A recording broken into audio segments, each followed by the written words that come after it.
Retirement. Vinita अब नौकरी करने की इच्छा नहीं हो रही है। जी करता है रिटायरमेंट ले लूं। तुम क्या कहती हो?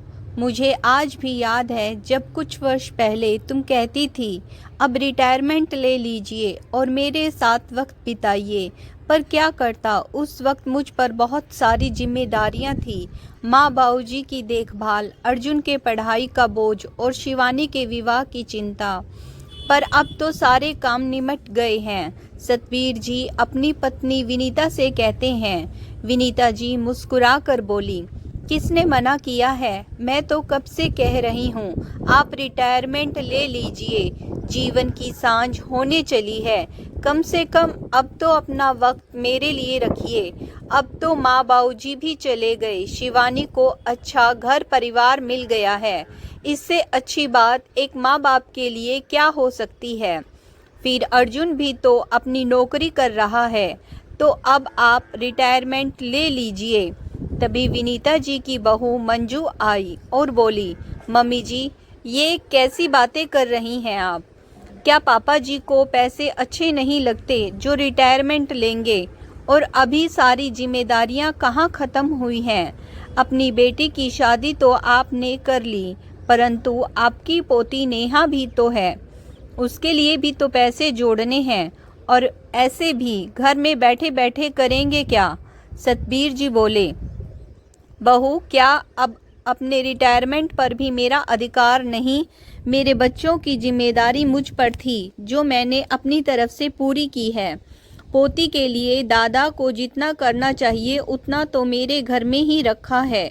कुछ जिम्मेदारी मेरे बेटे को निभाने दो। मंजू बोली, पापा जी ऐसे तो आप बहुत ज्ञान देते हैं कि रखा हुआ पैसा रखा नहीं रहता।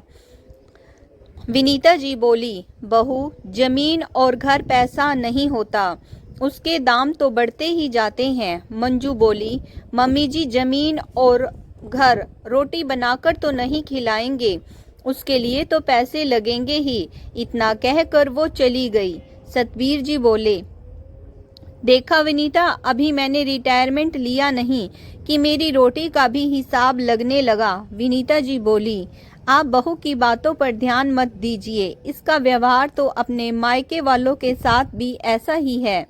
आप तो रिटायरमेंट ले लीजिए, जो पैसे मिलेंगे उसे हम बैंक में जमा कर देंगे। उससे जो राशि आएगी उससे हम दोनों का गुजारा अच्छी तरह से हो जाएगा। सतबीर जी की तबीयत ठीक नहीं रहती थी। 6 महीने पहले ही उन्हें एक हार्ट अटैक आया था। डॉक्टरों ने आराम करने की सलाह दी थी, परंतु सतबीर जी घर पर नहीं रहना चाहते थे।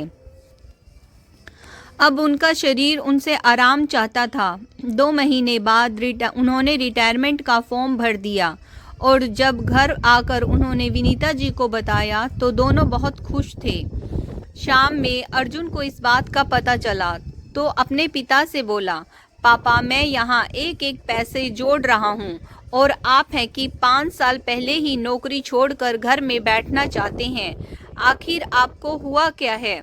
सतबीर जी बोले, अर्जुन तुम्हें याद है जब तुम्हारी नई नई नौकरी लगी थी और तुम्हें कोरोना हो गया था, उस वक्त भी मैंने तुमसे कहा था कि नौकरी छोड़ दो, तुमसे बढ़कर पैसा नहीं है। आज तुम्हें अपने पिता से ज्यादा पैसे की चिंता है। यही होता है पिता पुत्र में फर्क। अर्जुन बोला, अरे पापा आप बात नहीं समझ रहे हैं। वो बोले, बेटा मैं तुम पर बोझ नहीं बनूंगा। तुम्हारी माँ और अपना ख्याल मैं खुद रख सकता हूँ, तो तुम मेरी तरफ से मुक्त हो और अपने रिटायरमेंट का फैसला मैं खुद कर लूँगा। इतना तो अधिकार मुझे सरकार ने भी दिया है। उस वक्त अर्जुन गुस्से में वहाँ से चला गया। करीब 2 महीने बाद सतबीर जी के रिटायरमेंट को मंजूरी मिल गई। अब वो घर में पत्नी के साथ वक्त बिताते थे। एक रोज अखबार वाले का इंतजार कर रहे थे, परंतु वो उन्हें अखबार ना देकर अगले घर में चला गया। सतबीर जी अखबार वाले से बोले, आज तुमने अखबार क्यों नहीं दिया? अखबार वाला बोला, बाऊजी अर्जुन भैया ने अखबार देने से मना किया है। सतबीर जी ने अर्जुन से पूछा तो अर्जुन बोला, घर में बैठकर पूरे दिन तो टीवी देखते रहते हैं, फिर अखबार की क्या ज़रूरत है। तभी मंजू अर्जुन को चाय देते हुए बोली, पापा जी, अखबार कोई फ्री में नहीं आता है, उसके भी पैसे लगते हैं। सतबीर जी सब समझ गए और चुपचाप वहाँ से चले गए। आए दिन ऐसी छोटी मोटी घटनाएं होती रहती थी। हद तो तब हो गई जब एक दिन विनीता जी गिलास में दूध डालकर सतबीर जी को देने जा रही थी। मंजू बोली, मम्मी जी, पैसे कोई पेड़ पर नहीं लगते हैं, दूध का इतना बड़ा गिलास देने की क्या ज़रूरत है। बाबूजी कोई जवान तो हो नहीं जाएंगे, छोटे से गिलास में भी दूध दिया जा सकता है। इस घर में कमाने वाला एक और खाने वाले इतने, घर कैसे चलेगा।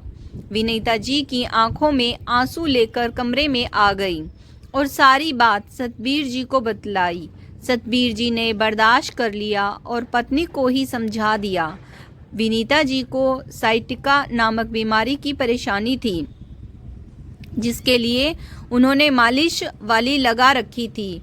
वो हर रोज आकर उनकी मालिश करती थी। 2 दिन से वो आ नहीं रही थी, जिसके कारण विनीता जी को परेशानी हो रही थी। सतबीर जी उसके गांव गए तो वो बोली, बाबूजी मैं क्या कर सकती हूँ, बहू जी ने मुझे आने से मना किया, कहा कि अब आपके पास मुझे देने के लिए पैसे नहीं हैं। सतबीर जी के सब्र का बांध टूट गया। उन्होंने मालिश करने वाली को 2 महीने के पैसे एडवांस में दे दिए और बोले, तुम 2 महीने तक विनीता की मालिश करती रहो और याद रखो, बिना मुझसे पूछे तुम कभी ना मत करना। इतना कहकर वहाँ से चले आए। सतबीर जी घर आए, फल सब्जी और राशन का सामान एक तरफ रखते हुए पत्नी को बोले, विनीता ये सारा सामान हम दोनों के लिए है।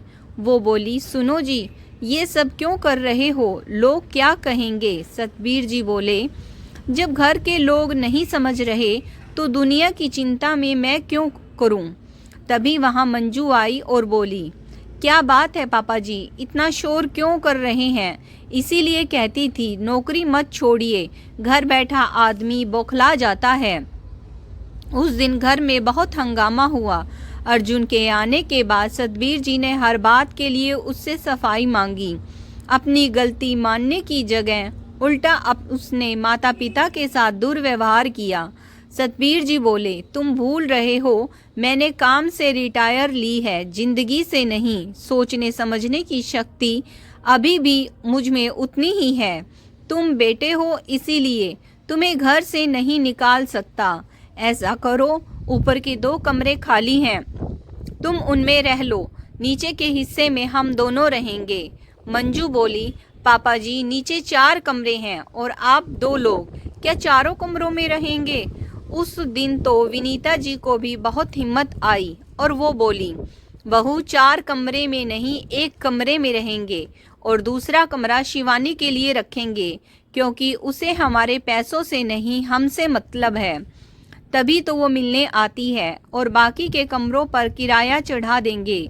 सतबीर जी अर्जुन से बोले, अर्जुन, इसके आगे मैं घर में इस बात का कोई वाद विवाद नहीं चाहता। याद रखो, ऊपर के कमरों की सफाई, बिजली का बिल और पानी का खर्चा जो भी होगा, अब वो तुम्हारी जिम्मेदारी है।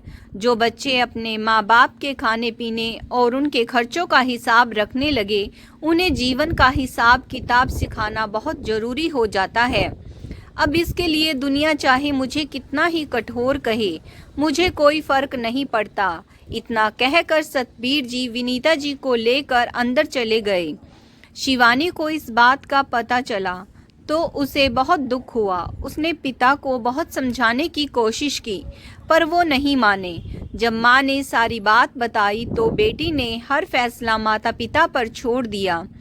आए दिन छोटी मोटी बातों के लिए अर्जुन को दिक्कत होने लगी तो एक रोज वो मंजू से कह रहा था, अरे ये सब तुम्हारा किया धरा है, अच्छा खासा घर चल रहा था, पर तुम्हारी लालच में मुझे भी दोषी बना दिया। अब तो मंजू की बेटी भी इन सभी बातों के लिए अपने माता पिता को ही दोषी ठहरा रही थी। विनीता जी ने सब सुना और वो बोली, ये तो दूसरी थी, ये हमारे दर्द को नहीं समझती। तुम तो हमारे अपने थे, तुमने कहाँ समझा। बहुत आसान होता है अपना दोष पत्नी पर डाल देना। सच कहा किसी ने, जब अपना बेटा अपना ना हुआ तो बहू से कैसी उम्मीद। अर्जुन ने माँ के पैर पकड़ लिए और उनसे माफ़ी मांगने लगा। मंजू ने भी हाथ जोड़कर अपनी सास से माफ़ी मांगी और बोली, मम्मी जी हमें माफ़ कर दीजिए। लालच ने हमें अंधा कर दिया और हम आपके प्यार को समझ नहीं पाए। थोड़ा वक्त लगा। विनीता जी ने तो उन दोनों को माफ़ कर दिया, परंतु सतबीर जी बोले, बेटा तुमने रिश्तों से ज़्यादा पैसों को महत्व दिया। मैं अपनी पोती के पढ़ाई का सारा खर्च उठाऊंगा, पर घर की सारी जिम्मेदारी तुम उठाओगे। जब तक मैं जिंदा हूँ मेरे पैसों पर और मेरे फैसलों पर कोई सवाल नहीं उठाएगा। इस घर में मेरी पत्नी का अपमान हो ये मैं कभी बर्दाश्त नहीं करूँगा। याद रखना ऐसे भी मेरे बाद सब कुछ तुम सबका ही है।